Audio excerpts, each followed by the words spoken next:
Hello students. तो आज हम इस वीडियो के अंदर एक नई यूनिट स्टार्ट करेंगे जिसका नाम है हमारे पास थर्मोडायनामिक्स। ठीक है, ये एक इंपॉर्टेंट सी यूनिट है भाई हमारे पास। ये एक फिजिकल केमिस्ट्री की यूनिट है जिसका नाम हमारे पास थर्मोडायनामिक्स।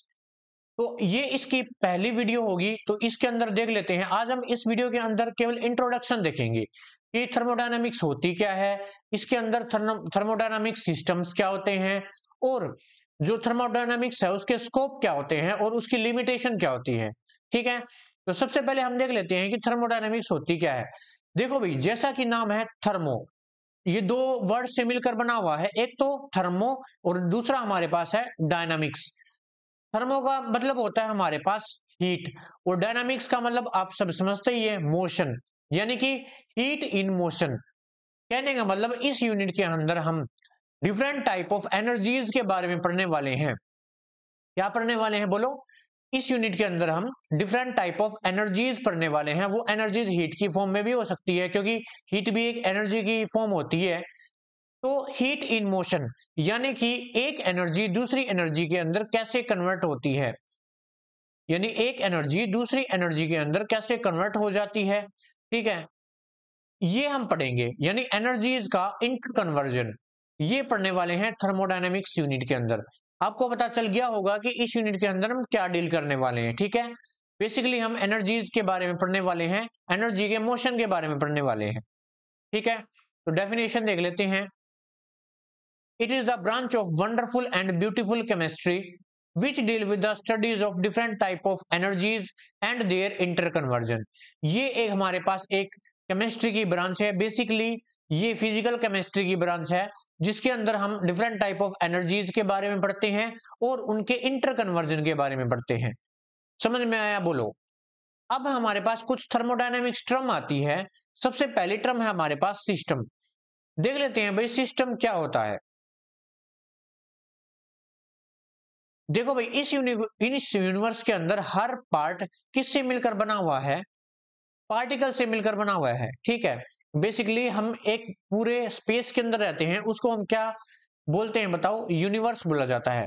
तो it is a part of universe which is under observation is called system. System किसे कहेंगे? कि यूनिवर्स का वो पार्ट जो हमारी अंडर ऑब्जर्वेशन है उसको हम क्या कहेंगे?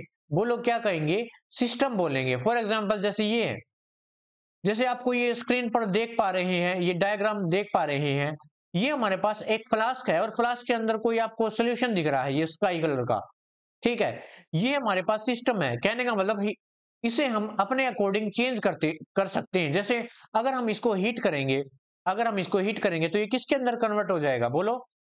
ये कन्वर्ट हो जाएगा गैसेस फॉर्म के अंदर, क्योंकि अब तो ये लिक्विड है। तो कहने का मतलब हमारी ऑब्जर्वेशन के अंडर है ये। तो यूनिवर्स का वो पार्ट जो अंडर ऑब्जर्वेशन है उसे हम क्या कहते हैं? सिस्टम बोला जाता है। सेकेंडली हमारे पास आता है surrounding.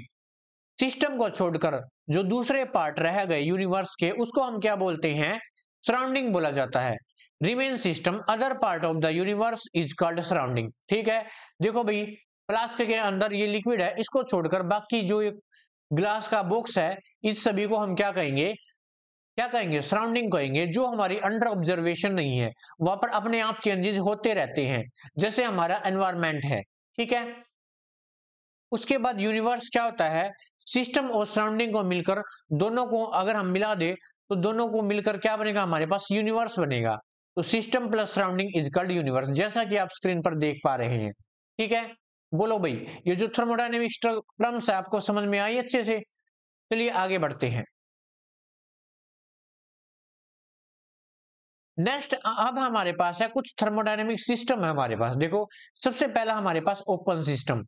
It is the system in which mass and energy both exchange with surrounding is called open system. आपको सिर्फ दो या बातें याद रखनी है। कौन सी? एक तो याद रखनी है मास, और दूसरी क्या याद रखनी है? एनर्जीज। ठीक है, ये दो चीजें याद रखनी है। अब क्या होगा? इन दो चीजों में क्या याद रखना है? जब हमारे पास ओपन सिस्टम होगा तो देखो, इसके अंदर मान लिया ये अपने पास सिस्टम है, मान लिया ये अपने पास सिस्टम है। देखो, ये अपने पास सिस्टम है, देखो अंदर की साइड ये सिस्टम है, ओपन सिस्टम है। तो इसके अंदर देखो हो क्या रहा है? क्या हो रहा है, इसके अंदर हमारे पास जो मास है और जो एनर्जी है वो सराउंडिंग के साथ बोथ एक्सचेंज करेंगे। फॉर एग्जाम्पल मेरे पास एक बीकर है, मान लिया मेरे पास एक बीकर है, ठीक है, और इसके अंदर मैंने वाटर ले रखा है। क्या ले रखा है भाई बताओ, इसके अंदर मैंने वाटर ले रखा है।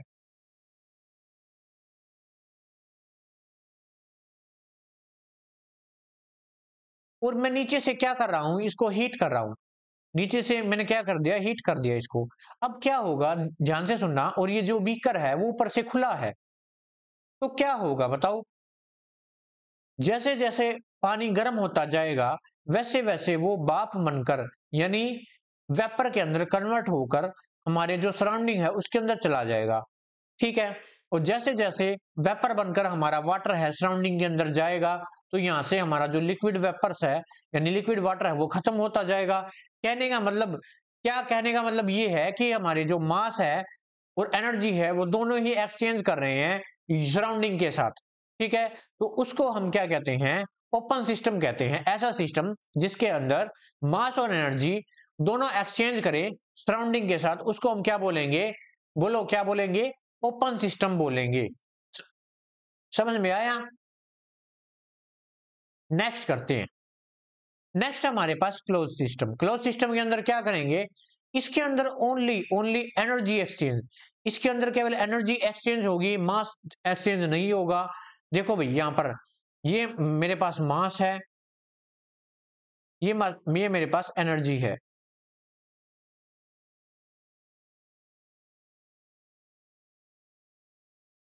यहाँ पर दोनों एक्सचेंज हो रहे थे, यहाँ पर केवल और केवल एनर्जी का एक्सचेंज होगा। फॉर एग्जाम्पल जैसे मेरे पास कोई बीकर है और ये जो बीकर है ये क्लोज्ड बीकर ऊपर से, ठीक है, और इसके अंदर मैं क्या कर रहा हूँ, जो वाटर है उसको मैं बॉईल कर रहा हूँ, ठीक है। अब क्या होगा, ध्यान से सुनना, जो इसके वेपर उठेंगे वो यहाँ पर टकरा के, यहाँ पर सरफेस पर टकरा के वापिस इसी के अंदर गिर जाएंगे, है ना, कंडेंसेशन होकर। लेकिन जो हमारा जो बीकर गर्म होगा, जो बीकर गर्म होगा उसकी जो हीट है वो सराउंडिंग में जाएगी।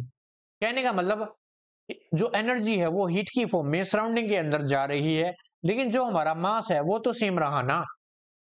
तो ऐसे सिस्टम जिसके अंदर केवल और केवल एनर्जी एक्सचेंज होती है, मास सेम रहता है, मास सेम रहता है, उसको हम क्लोज सिस्टम कहते हैं। तीसरा हमारे पास है आइसोलेटेड सिस्टम।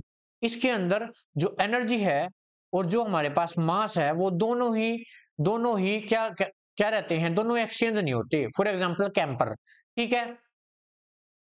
आई होप आपको यहां तक अच्छे से क्लियर हुआ होगा। चलिए आगे बढ़ते हैं।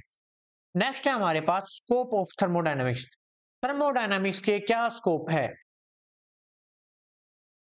इट प्रिडिक्ट, यानी कि हम क्यों पढ़ रहे हैं इसे, it predict whether the reaction will ओकर और not under given set of condition, mean reaction is spontaneous और नॉट। ये बताती है कि कोई भी रिएक्शन होगी या नहीं होगी under the set of condition.